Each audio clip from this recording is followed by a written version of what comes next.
अच्छा, कभी सोचा है कि ये जो चीज़ों के दाम बढ़ते रहते हैं, जो हमारे जेब पर सीधा असर डालते हैं, इनको कंट्रोल करने की असली पावर किसके हाथ में है? क्या कोई एक ही इंसान है जो ये सब तय करता है? चलिए, आज इसी सवाल की तह तक चलते हैं। ज्यादातर लोगों के दिमाग में आता है कि ये सारी जिम्मेदारी आरबीआई गवर्नर की है, लेकिन कहानी इतनी सीधी नहीं है, बल्कि और भी दिलचस्प है। असल में पर्दे के पीछे एक पूरी टीम काम करती है। इसका नाम है मौद्रिक नीति समिति, या जिसे हम एमपीसी कहते हैं। यही वो टीम है जो भारत की आर्थिक सेहत की दिशा तय करती है। तो आज के हमारे सफर में हम सबसे पहले उस प्रॉब्लम को समझेंगे जिसके कारण ये बड़ा बदलाव लाना पड़ा।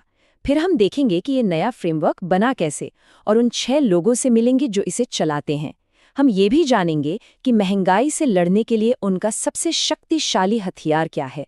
और हाँ, आखिर में हम ये भी परखेंगे कि जब वो अपने टारगेट से चूक जाते हैं तो उनकी जवाबदेही कैसे तय होती है। देखिए, हर बड़े बदलाव के पीछे कोई न कोई बड़ी वजह जरूर होती है। एमपीसी की कहानी को समझने के लिए हमें थोड़ा पीछे जाना होगा, साल 2016 से पहले के भारत में। वो एक ऐसा दौर था जब महंगाई को काबू में रखना एक बहुत बड़ी एक अनकंट्रोल्ड चुनौती बन गई थी। जरा सोचिए, देश की पूरी अर्थव्यवस्था का भार सिर्फ एक इंसान के कंधों पर। 2016 से पहले यही हकीकत थी। महंगाई 9 से 10% के खतरनाक लेवल पर थी और इंटरेस्ट रेट्स पर फैसला लेने वाले अकेले आरबीआई गवर्नर थे। ये एक तरह से सिंगल पॉइंट ऑफ फेलियर वाला सिस्टम था। मतलब एक व्यक्ति का फैसला सब कुछ बदल सकता था और उनसे फॉर्मली सवाल पूछने का कोई तरीका भी नहीं था। तो इस बड़ी चुनौती से निपटने के लिए साल 2014 में एक एक्सपर्ट कमेटी बनाई गई। इसकी कमान संभाली डॉक्टर उर्जित पटेल ने, और इस कमेटी का मिशन था भारत की मॉनेटरी पॉलिसी को एक बिल्कुल नया और मजबूत आकार देना। इस कमेटी ने 3, आप कह सकते हैं, क्रांतिकारी सुझाव दिए। पहला, महंगाई को आम आदमी की नज़र से देखो। मतलब होलसेल प्राइस या डब्ल्यूपीए को छोड़ो और रिटेल प्राइस या सीपीआई को आधार बनाओ, क्योंकि हम और आप तो रिटेल में ही सामान खरीदते हैं, है ना। दूसरा, एक क्लियर कट टारगेट सेट करो, 4%, जिसमें थोड़ी बहुत ऊपर नीचे की गुंजाइश हो। और तीसरा और सबसे बड़ा बदलाव, ये फैसला कोई एक व्यक्ति नहीं बल्कि एक्सपर्ट्स की एक कमेटी लेगी, वो भी वोटिंग के जरिए। तो ये सिर्फ एक छोटा मोटा बदलाव नहीं था, ये पूरी सोच में एक बहुत बड़ा बदलाव था। हम एक व्यक्ति के फैसले से हटकर एक पूरी कमेटी के सामूहिक फैसले पर आ गए। अनिश्चित टारगेट्स की जगह अब एक कानूनी तौर पर तय 4% का लक्ष्य था। और सबसे जरूरी बात, अब सिस्टम में पारदर्शिता और संसद के प्रति सीधी जवाबदेही थी। तो सवाल ये है कि आखिर कौन हैं ये 6 लोग जिनके फैसलों पर हमारी पूरी इकोनॉमी की सेहत टिकी हुई है। चलिए इस पावरफुल कमरे के अंदर एक नजर डालते हैं। इस कमेटी की बनावट में ही एक बैलेंस का खास ध्यान रखा गया है। इसमें कुल 6 सदस्य हैं, 3 आरबीआई के अपने टॉप एक्सपर्ट्स और 3 सरकार द्वारा चुने गए बाहरी दुनिया के विद्वान। ये जो 50-50 का बंटवारा है ना, ये पक्का करता है कि हर फैसले में सेंट्रल बैंक की गहरी समझ भी हो और बाहर की दुनिया का एक फ्रेश नजरिया भी शामिल हो। कमेटी के हेड होते हैं आरबीआई गवर्नर, और उनके साथ आरबीआई के 2 और सीनियर अधिकारी होते हैं। दूसरी तरफ 3 इंडिपेंडेंट एक्सपर्ट्स होते हैं जिन्हें सरकार उनके फील्ड की नॉलेज के आधार पर चुनती है। और एक बहुत ही जरूरी नियम है, अगर कभी वोट 3-3 से टाई हो जाए तो गवर्नर के पास एक एक्स्ट्रा कास्टिंग वोट होता है जो आखिरी फैसला तय करता है। ठीक है, तो अब हम टीम को तो जान चुके हैं, पर इस टीम के पास महंगाई जैसे दुश्मन से लड़ने के लिए हथियार कौन-कौन से हैं? आइए जरा उनके शस्त्रागार पर एक नजर डालते हैं। भारत की पूरी मॉनेटरी पॉलिसी सिर्फ एक नंबर पर टिकी है, और वो नंबर है 4%।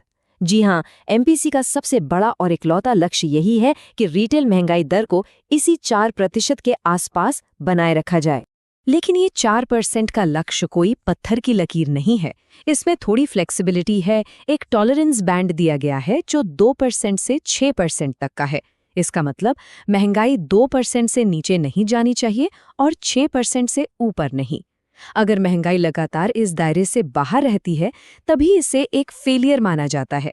भारत में ये दायरा जानबूझकर थोड़ा बड़ा रखा गया है, क्योंकि यहाँ खाने पीने की चीज़ों और फ्यूल की कीमतों में अचानक बड़े उतार चढ़ाव आते रहते हैं। तो एमपीसी इस 4% के टारगेट को अचीव कैसे करती है?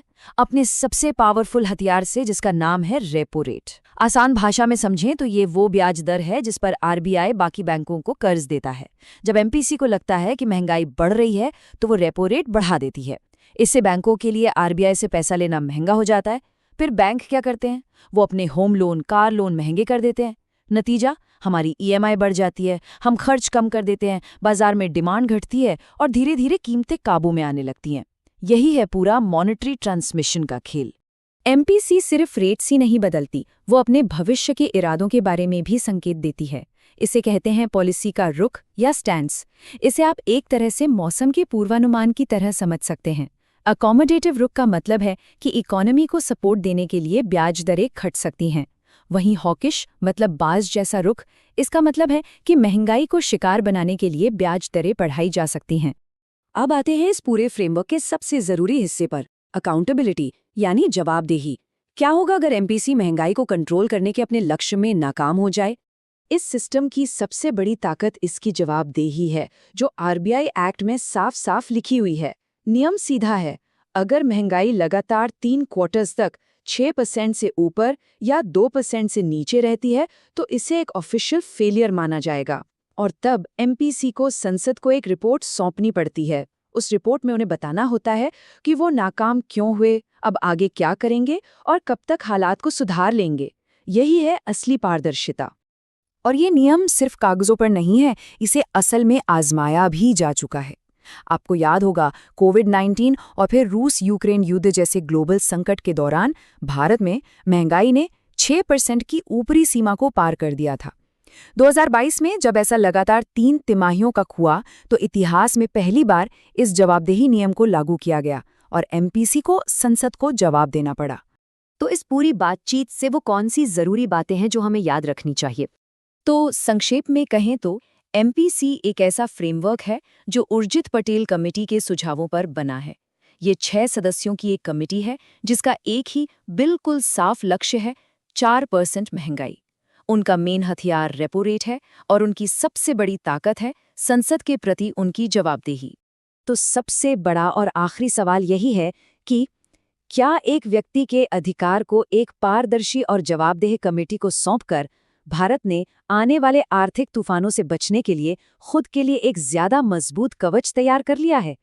खैर, ये एक ऐसा सवाल है जिसका जवाब तो आने वाला वक्त ही देगा।